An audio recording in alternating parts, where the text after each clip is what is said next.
And Ashley, thank you so much for what you shared. I feel like I resonate deeply with these existential questions about your life. So I feel like I was talking to a friend recently, and I said, I feel like I'm going to be like on my deathbed and asking the question, like, who am I and what should I do with my life? Just the questions never really leave my mind. And so, but tonight we wanted to kind of introduce a theme for the month of spiritual multiplication. And if you haven't heard that term or that sounds wacky, that's okay. Hopefully we can introduce that well tonight to know what we're talking about. But one question I feel like I ask, and I hear others asking, is like the question of like, how will you actually know if your life is a success or not? So everyone in this Zoom, the reason you're here is that you're incredibly gifted in some way. You've been successful already. You have people looking at you right now wondering and dreaming about what you're going to accomplish in life. You have talent, you have aptitude, you have drive, you have opportunity, you've been entrusted with the privilege. And of course, there's always this nagging fear of failure in all of our lives. But what if something worse were to happen? What if something worse than failure happened? What if, after all that we did, we succeeded, but we succeeded at the wrong thing? What if, as one person said, we climbed the ladder of success and we found out the ladder was leaning against the wrong wall? So we have lots of voices in our heads that are all telling us what success looks like, but they can't all be right. Like they can't really be true if they're not, if they disagree with each other. And so there are countless times in our lives, and I feel like this happens cyclically for a lot of people, that you just ask the question, you're working really hard, you just wonder, is what I'm doing really worth it? Is all this energy worthwhile? Is this what I'm supposed to be doing? And at times, when everything seems completely unstable, which we can relate to, all of us can relate to right now, we ask, what in the world am I supposed to do now? So maybe if you ask those questions, or if you think you might be coming up on those questions soon, something I find really helpful in times of ambiguity or where there's lack of clarity in my life is not to focus on what's unclear, but to instead focus on what God has made clear. And if I can focus on it, it kind of helps me to move through those vague times. So that's what I wanted to do tonight. It's pretty simply, I want us to look at just 3 verses, places where God speaks really clearly about what it looks like to be his follower, to thrive, and in a sense to succeed. Like what's the goal of that? And so I want to look at those 3 verses, and then we'll tease out a little bit of what that might imply for us. And then I'll give you some warnings that Jesus gives us along the way. And then we'll discuss these things in our small group in a more practical way. Does that make sense? Okay. So let's look at these 3 verses. And we'll post one by one, we'll post them in the chat. And so the first verse, we'll post up there. And I'm actually going to have Taylor from Wentworth who'll read that out loud for us. So.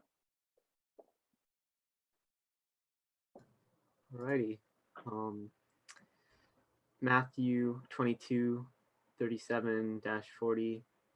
Jesus replied, "You must love the Lord your God with all your heart, all your soul, and all your mind. This is the first and greatest commandment. The second is equally important. Love your neighbor as yourself. The entire law and all the demands of the prophets are based on these 2 commandments." Awesome. Thanks, Taylor.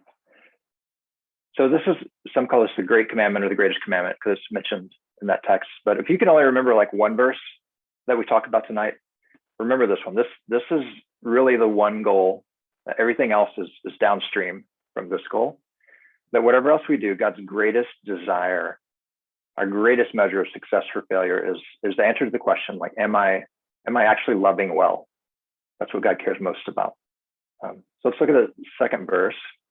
We can throw that in the chat, and we'll have Hannah from Emmanuel read that one.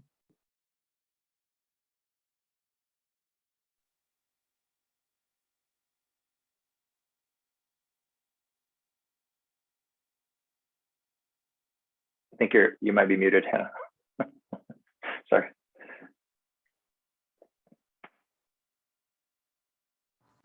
Can you hear me now? There you go. Yeah. Matthew chapter 28, verses 18 to 20. Jesus came and told his disciples, I have been given all authority in heaven and on earth. Therefore, go and make disciples of all nations, baptizing them in the name of the Father and the Son and the Holy Spirit. Teach them, new disciples, to obey all the commands I have given you. And be sure of this, I am with you always, even to the end of the age. Awesome. Thank you. So this passage, you may, if you're familiar with it, you may have heard it called the Great Commission. And these are some of the final words that Jesus shared with his followers right before he ascended into heaven. And so it's a commission he gave to spread his love and his life to every human and every nook and cranny and laboratory and campus on earth. And he did it with a promise that his power and his presence would always be with them. So it's a call to help others become really what Jesus had already done in transforming their lives, to be lovers and followers of him. Okay, and so there's one more verse that we're going to look at, and then I'm going to ask you to kind of help me put together what is it that God's making clear? What is God calling us to that he believes is true, no matter what our circumstances are, no matter what our occupation, no matter what in life. What would it look like? What success look like as a follower of Jesus? So put the third and final verse in the chat, and we'll have Allison from Northeastern will read this for us.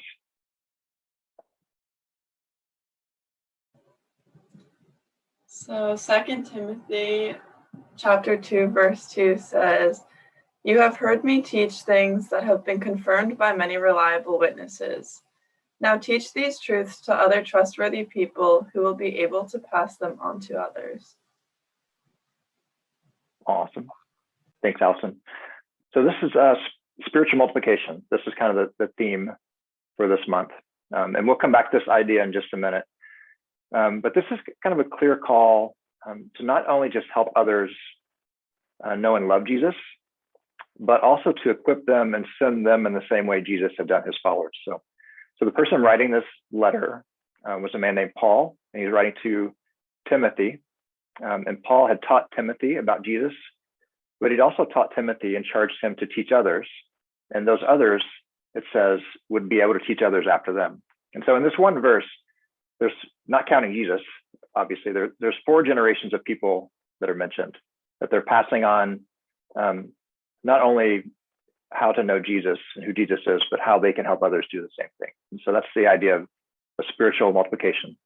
Okay. And so now it's quiz time in the chat. In these 3 verses, God gave some images of what success might look like. So how would you describe the goal that he kind of lays out, kind of in your own words?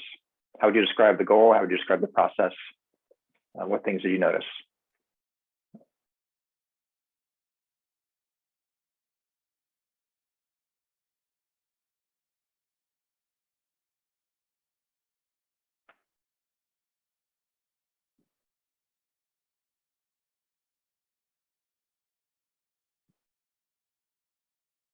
Isn't it cool how Zoom is never, ever awkward? I like that. Any thoughts?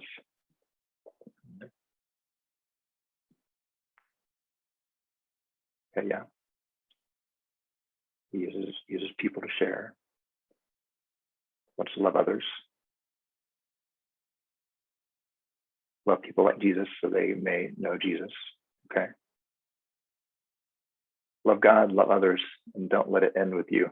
I like that, Patty. That's great. Yeah, share the gospel example. Yeah, these are great.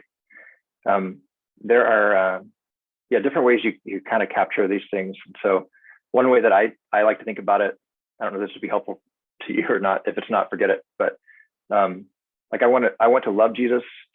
I want to help others love Jesus, and I want to help others love Jesus. So love Jesus, help others love Jesus, and help others love Jesus. So in the video, the terminology she used was being a disciple of Jesus is to walk by faith, communicate your faith, and multiply your faith. Okay. So all last month, for the whole month, if you're at Spring Crew, we talked about evangelism. But how is making disciples different from just introducing people to Jesus? Okay, so that the contrast here, it may not be the best term, but it's the best I can come up with. But it's contrasting spiritual addition to spiritual multiplication. So the idea of spiritual addition would be when you're just introducing someone to Jesus, but then you move to someone else and you help introduce them to Jesus, and you're adding people. But to multiply would be you're not only taking them that far, but you're helping them to the point where they can do what you did. And so now both of you are doing that. You're multiplying the people who are involved in actively loving others. So let me give you an example of what this looked like. Real life example. So a friend of mine named Marty grew up in inner city San Diego, not part of church culture, didn't want to be a part of church culture, but had some friends that had talked to him about Jesus, and kind of reached this point in his life where he's just kind of out of other options and answers, and actually went away on a camping trip by himself. And during the night on this camping trip, a bear attacked his campsite, and he, terrified, as you would imagine, thought he was going to die, didn't die. But as a result of all that, he ended up giving his life to Jesus, and Jesus transformed his life so much so that he decided to give all of his life. Like no matter what he was doing, he just wanted other people to know him, because there's nothing like knowing Jesus. And so eventually he was living in Montana, and he met a guy named Pat, who also didn't have a relationship with Jesus, but after spending time with them, getting to know each other, kind of sharing their stories and sharing who Jesus was, Pat also did the same thing. He gave his life to Jesus. He was so changed and so alive because of it. He and a friend, actually, he was on the football team on campus there, and they decided over the next couple of years they wanted to talk to every person on the football team about their relationship with Jesus and invite them to be a part of that too. So one of those guys that they met that joined them was a guy named Dwayne. And in this kind of cycle, as you can see what's happening, this domino effect was happening. Dwayne, they spent time with him, they developed him, he grew. He led a guy named Rob to the Lord. Rob led a guy named Spud to the Lord. You've heard Spud speak at Spring Crew if you've been to some meetings. He eventually led a guy named Teed. He led a guy named Bob, who led a guy named Jesse. Jesse was pretty new in his faith, but thought, I think a summer mission trip with Crew might be really helpful. So he signed up back when you could do that more freely without COVID, which we'll get there again real soon. But he went on this trip, and he grew tremendously that summer. But one of the things that happened that summer that was pretty life-changing for him was that he fell in love with a girl that was there, and decided to marry her. And Marty actually officiated the wedding, because the girl that Jesse fell in love with was Marty's daughter. And so for 8 generations, isn't that crazy? Isn't that a ridiculous story? For 8 generations, they were just discipling the next people. And it wasn't just these 8 guys. Like, all of them had people in their lives that they were investing time with, spending time with, loving Jesus with them, until they were loving Jesus with other people. And it multiplied out and rippled out, and hundreds of lives have been changed because of those relationships already. So we often think about success and leadership as kind of a gaining influence, or gaining like the more people that listen to us, the more people that follow us, the more people who care what we think, the more influence we have, right? The more successful we are. But that's not really how it works in the kingdom of God. So let's tease out a little bit, just mathematically, logistically, what multiplication looks like. And the video touched this for a second, but let me park for a second on this. So let's say we wanted to take seriously, and we would love for everyone on the planet to know Jesus, to love him as well, to experience his love, to be invited into life with him. And so as of last time I Googled, so like yesterday, I don't know who counts this stuff. I'm glad it's not my job, but they think right now there's like 7.9 billion people in the world, right? So let's do the addition plan first. So what if you start tomorrow, you get a night's sleep. So start tomorrow, and you're gonna talk to people until you talk to someone who wants to become a follower of Jesus. Like, and that happens tomorrow, and it happens the next day, and it happens the next day. In fact, it happens every single day. How long do you think it would take you to get to like 7.9 billion people? Let's assume for a moment no one dies and no one's born. Like, it's gonna be a static 7.9 billion. It's a really, really long time. It's like 21.6 million years just for you to do that. And that's like, it's amazing. Like, someone comes to know the Lord every single day of your life, right? But no matter how much, like, fresh, organic, local produce and Pilates you can pull off, you're not going to get past 90 something, right? But even to make it more ridiculous, like, here's every 12 years right now, pretty consistently, just because we're geeking out with numbers, every 12 years we're adding another billion people to the planet. Even with the pandemic, like, we're still on that trajectory. And so if every 12 years you would have to add another 2.7 million years to reach those people, right? So it's ridiculously, absurdly impossible. But if for like the next year you only pick 3 people, just 3, and you just spent the year with them, loving Jesus with them, teaching them how to love Jesus and help others, and then at the end of that year, the 3 of them and you, so just 4 that second year, you did the same thing. Do you know how many years it would take to reach 7.9 billion people? It'd be 17 years. Just 17. And so let's even dial it back. Like, what if you didn't do 3 people? You did 2 people every single year, just 2 people, and each of them did just 2 people. Then it would take 21 years. So not a whole lot more. So let's say we only did, let's just do 1. Just do 1 person for 1 year, and then they do 1 person for 1 year. Okay, that's the ratio we're going for now. If you did that, it would still only take 33 years. And even if the population doubled in your 33 years, you'd only need an extra year. Like, you'd only need 34 years, right? Isn't that ridiculous? Just the way that works out. So here's the kingdom is interesting because we can love big, but you can only teach how to love small. You can influence and you can inform masses of people.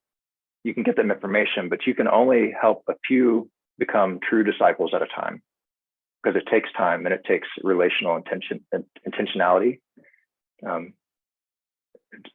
So in the kingdom of God, smaller actually is bigger. It's the reason hardly any ministry, hardly any church, hardly any Christians truly focus on discipleship in an enduring kind of way, because it really looks small. It looks like nothing's happening in the short term. And so we get distracted, we give up, we move on to other things that look bigger, right? Because we're trained to dream big. But in God's kingdom, the way you grow big is actually focus on small. So I want to share a resource with you. It'll be a great summer read. We'll hopefully, Patty, I don't know if you do that in the chat too. We can post it there. So click on it now. You can buy it later but it's just a resource that I've loved it for years. It's called The Master Plan of Evangelism. It's a book. It's actually about discipleship, not evangelism. So don't be thrown by the title. But it's a short book. It's a great, intense, deep look at what Jesus did to raise up people that would go after him, to help others know him. And the Kindle version's like $3.99. So really, get the book. It's great. But before we move into small groups, Jesus, along with this, he also gave lots of warnings of things that might sidetrack you. He made it clear, but what wasn't always clear was what would keep you from pursuing that. And so I just want to give you 4 of those warnings, and then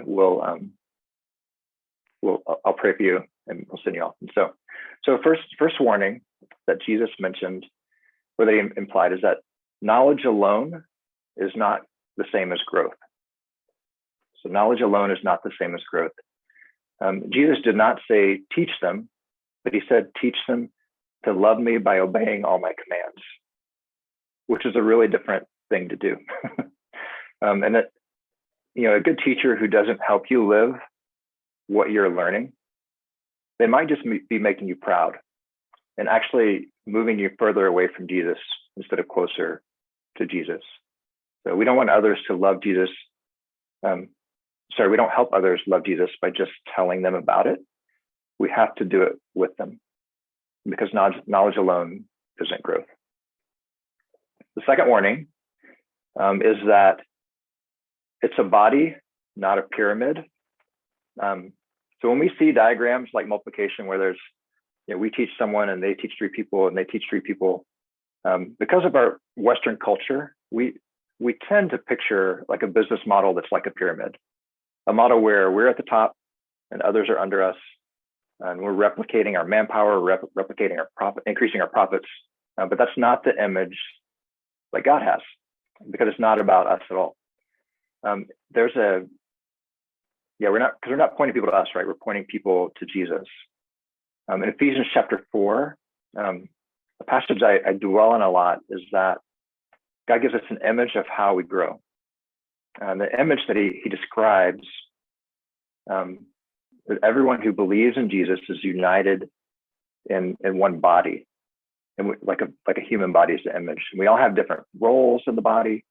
We don't have the same gifts, but none of us has what we need apart from everyone else. Like we can't grow if we're separated from each other, and we can't grow if we aren't relating to each other in humility and trust and honesty and vulnerability. We can't grow if we aren't all using our gifts to serve each other.